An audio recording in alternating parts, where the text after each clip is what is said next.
বিসমিল্লাহির রহমানির রহিম। আসসালামু আলাইকুম ওয়া রাহমাতুল্লাহ। সবাইকে স্বাগতম আমাদের 100 দিনে 100টি ভুল ধারণা সংশোধনের 6 নাম্বার ভিডিও। এই সিরিজের মধ্যে আমরা 100 দিনে 100টি ভুল ধারণা সংশোধনের নিয়ত করেছি। আজকের ভিডিওটা হচ্ছে ছোট বাচ্চাদেরকে নিয়ে।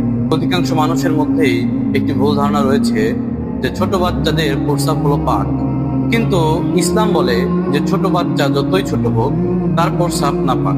কিন্তু একমাত্র একটি পশু আছে যার প্রস্রাব নাপাক নয় বরঞ্চ পবিত্র।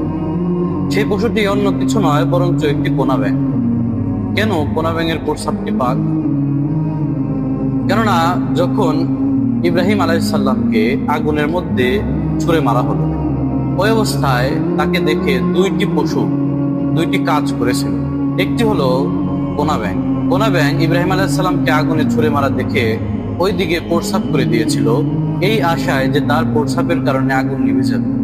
কিন্তু ওই রকম হাজার হাজার মিটারের বড় আগুন কখনো একটি ছোট্ট ব্যাঙের প্রস্রাব দ্বারা নেভানো সম্ভব নয়। এর জন্য আগুন তো নিভেনি, কিন্তু আল্লাহ তাআলার কাছে এটা পছন্দ হয়ে গেছে। এর কারণে এই কোনা ব্যাঙের প্রস্রাবকে পবিত্র করা হয়েছে। নামাজ পড়াকালীনও যদি এই কোনা ব্যাঙের প্রস্রাব শরীরে লাগে, তাকে পবিত্র ধরা হয়েছে।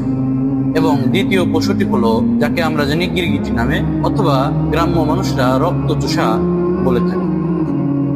এই গিরগিটি দূর থেকে আগুনের মধ্যে ফু দিচ্ছিল যাতে আগুনটি বেড়ে যায়, কিন্তু তার ফুতে আগুন বাড়েনি, কিন্তু আল্লাহর কাছে এটা অপছন্দ হয়েছে। এই জন্য একটি গিরগিটিকে মারতে পারলে 10টি নেকি দেওয়া হবে।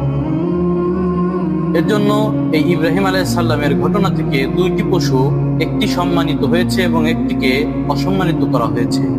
ব্যাঙের প্রস্রাবকে পাক করা হয়েছে এবং গিরগিটিকে মারতে পারলে 10টি নেকি দেওয়ার কথা বলা হয়েছে।